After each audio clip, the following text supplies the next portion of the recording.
Hey, this is Keith at Half Tracks and Honeybees. Hope y'all are doing good today. I did a video a few days ago on my M2A1 Half Track named Bertha, and the response has been really good on that. So I thought I would do one today on my Jeep. She's a 1955 M38A1. She really don't have a name. We've always just called her Dad's Jeep. He bought her back in 1969 from a local fire department. He did a bit of a cosmetic restoration on her, painted her green with gold stripes, put a roll bar in it, made it look like a old CJ5 if you old timers remember what that is. But here's a shot of her. It's a little blurry, but you can get an idea of what she looked like.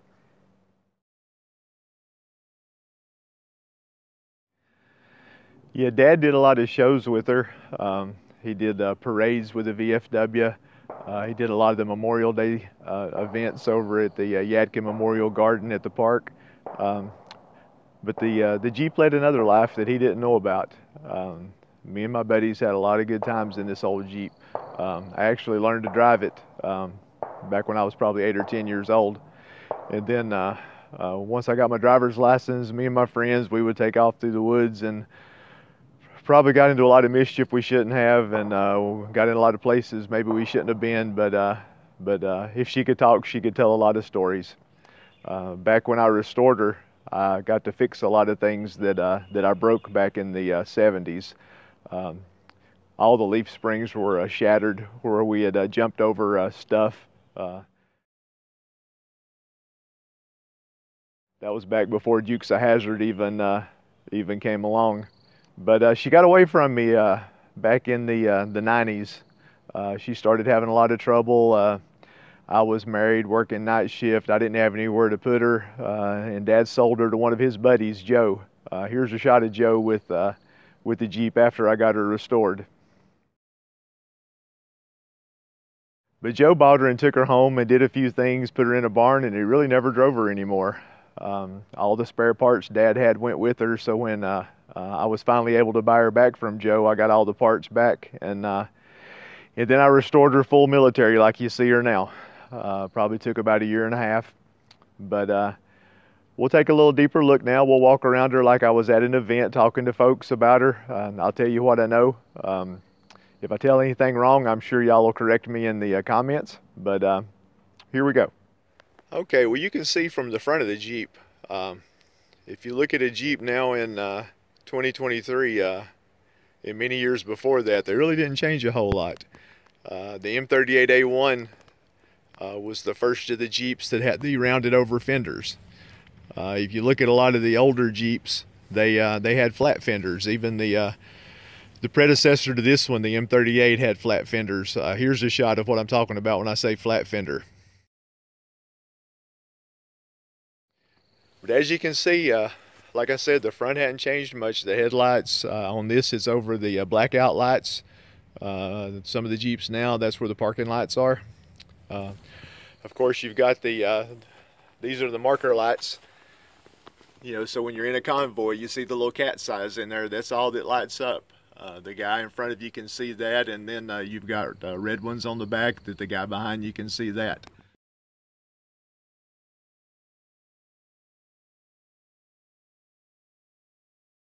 So that's how you can follow each other in a convoy, and the aircraft overhead can't see you. This blackout light here on the fender, it casts a little bit of light in front of the left front tire. I'll try to get a shot of that and show you what that looks like. But as you can see, she's got U.S. Army markings on her. The Army like to put labels on everything. You've got the TP35, which is tire pressure. You've got the little warning here, caution, do not overfill, allow for expansion. That's the gas filler cap. Obviously the gas tank is right under the driver's seat, so if the sun hits that for a while, the gas is going to expand, and if you overfill it, the gas is going to run out. But you know, pretty simple controls. You see over here, you've got a glove box. You've got the light controls, which look very complicated, but The main thing is, just like the half track, you can see over here it's got the unlock lever. Before you can turn the service lights on, which are the headlights, you have to pull that lever up. That keeps you from doing something stupid when the bad guys are around. You don't want to be turning on your headlights in the middle of the night and giving away your position. Instrument panel, very simple. You'll see something very similar in a lot of the old 40s and 50s military equipment. Generator, water temperature, oil pressure, gas, speedometer, odometer. These here are the back sides of the lights that light up red.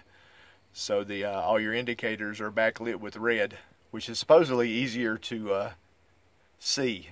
It doesn't cause fatigue. I'll try to give a shot of that too, let you see what that looks like. Now you notice you've got 3 gear shift levers. The tall one is your 3-speed with reverse. The one in the middle engages and disengages 4-wheel drive. And then the little short one selects low or high range. So that's your 3 selectors. You have your normal brake, clutch, gas. But if you look up under here, you also got this other button that might be kind of strange to y'all. That's actually the starter button. That engages the Bendix into the flywheel, as well as making the electrical connection that runs the starter. So you have to push that button in with your foot after you turn your switch on, and then she'll fire right up. You've got a throttle, and on that side is your choke. You also have these latches on both sides. You can unlatch the windshield and lay it down. You've got the panel up under here that's got all the information on the vehicle. Military likes to label everything. The one little panel that's missing right here, that's for the winch. The vehicle doesn't have a winch, so it doesn't have a panel.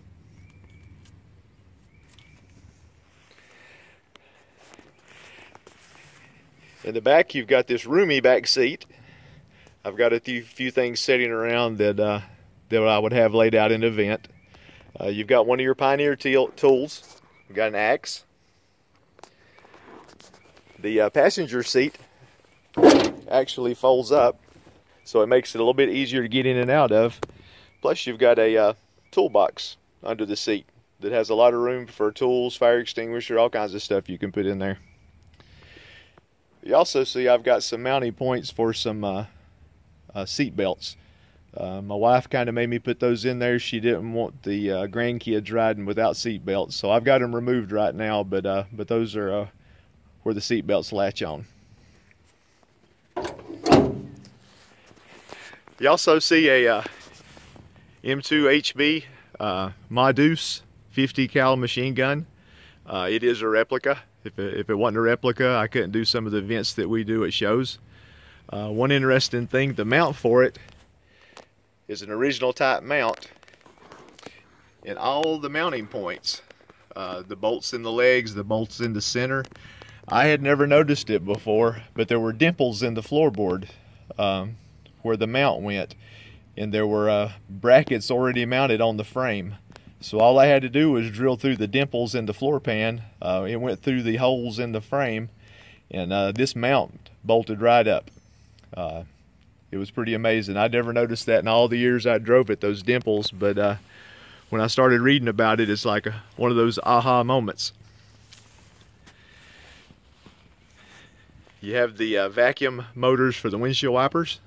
Unlike the half track, this one also has these little handles here where you can actually work the windshield wipers manually if you need to. The half track didn't have that. Okay, on the rear, you've obviously got the spare tire and a fuel or a water tank. You've also got some reflectors. You've got the blackout lights with the service lights. Like I said before, the blackout lights are red, little cat's eyes in there. The spare tire is kind of cool because if you look real close, It's actually a 1951 tire. All the tires have inner tubes, but this one is still in remarkably good shape to be that old.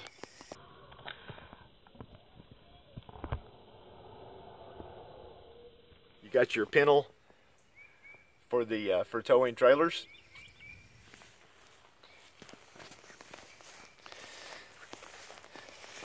You can also see the bow is laid down that would go over the top. You know, the bow, you would unbolt it, and this part right here slides down in this pocket right here, and then this front folds out. So all that would be up over the machine gun. You can't have a machine gun and a top. So I went for the machine gun, and we'll just stay a convertible. I've got this little memorial here I did for my dad. Private First Class Laverne Spillman. That was his serial number. He was in the 71st Infantry Company I in World War II. He was drafted out of high school, 17 years old. Probably never been out of Yadkin County very much. And suddenly he was in boot camp, then to New York.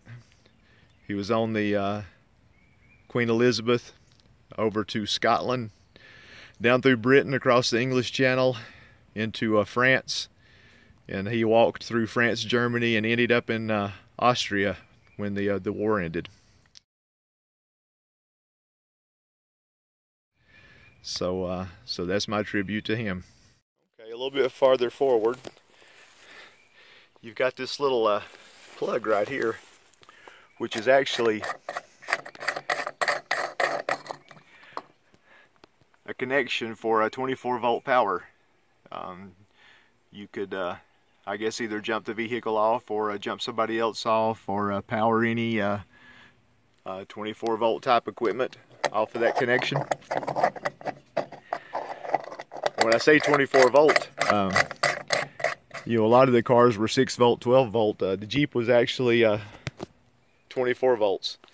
Under this panel right here are two 12-volt batteries in series. So she's a true 24-volt system. One thing interesting, the tires on this are the military type tires, but they are 16-inch wheels. So I guess it was ahead of its time running big 16-inch wheels back in the 50s. Okay, let's take a look under the hood. Okay, once again, the military's looking out for us. Make sure you secure the hood before working on the engine so it don't fall on your head. You notice too, it's kind of cool, the other of your Pioneer tools is mounted under the hood, the shovel. You know, I showed you the axe earlier. So you also have a shovel. The engine, you can see they call it a Hurricane, which I think is pretty funny. It's 134 cubic inches and about 74 horsepower. So if it was a Hurricane, it's a very small Hurricane. You notice the spark plug wires actually screw on. You know, and the same thing for the over on the distributor end.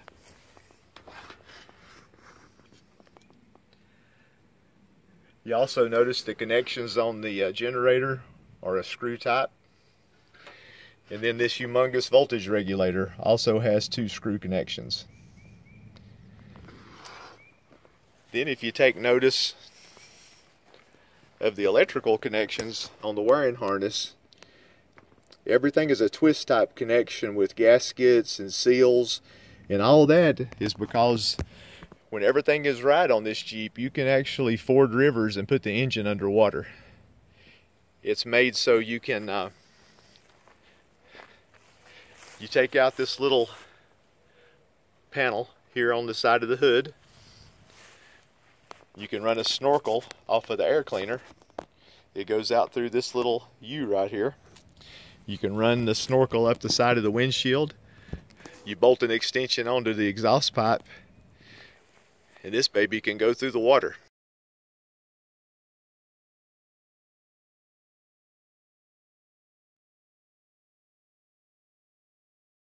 I think that's pretty amazing. But you see the radiator, like I said, the generator, the oil filter, air cleaner, the back of the headlights. You notice you've got these bars extending over here to the radiator off of the engine mounts. That was made so you could you can pull the front grille out of this, and you can pull the engine and transmission and radiator all in one piece. I think they called it the power pack. But it's about as easy to pull the whole shebang than it is to try to take the transmission loose from the engine and just pull the transmission or the engine. They made these things easy to work on. I mentioned that in the Half Track video. The Germans made everything way too complicated and you couldn't fix it in the field.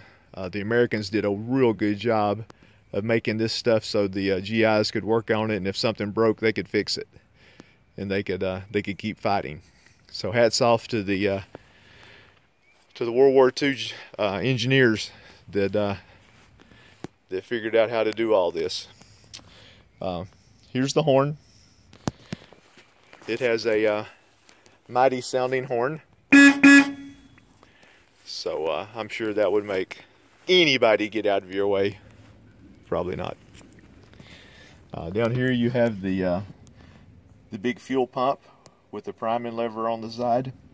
The fuel pump actually has two stages. You got the upper stage, which is actually for the fuel pump, and the lower stage provides the vacuum for pulling vacuum off different things like the distributor, the transmission, and also the vacuum windshield wipers that we mentioned earlier. Okay, well lastly we'll fire up this mighty Hurricane engine and let you hear what it sounds like. Like I said, you have to turn on the switch, make sure we're in neutral, and you have to stick your foot up under the dash and hit that button.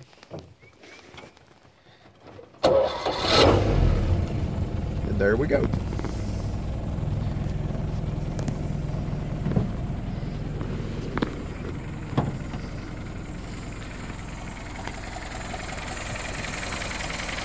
Runs like a sewing machine. Kind of sounds like one too, don't it? Not sure that sounds like a Hurricane.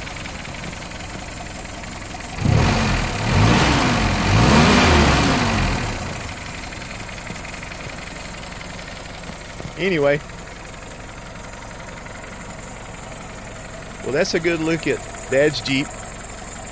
Like I said, me and my buddies had a lot of good adventures in this old Jeep. Had a lot of good memories when I restored her. Well, that's about it for today. I hope y'all enjoyed watching this as much as I did making it. Anytime I'm around the Jeep, it always brings back great memories. Me and my friends had a lot of good times in this old Jeep. So if you liked the video, please hit the like button and subscribe to my channel. The honeybees have behaved today, so I hadn't had to chase them around, but the day is early, so who knows. But anyway, please always take time to enjoy the buzz. We'll catch you guys later, and I hope you have a great day. Take care.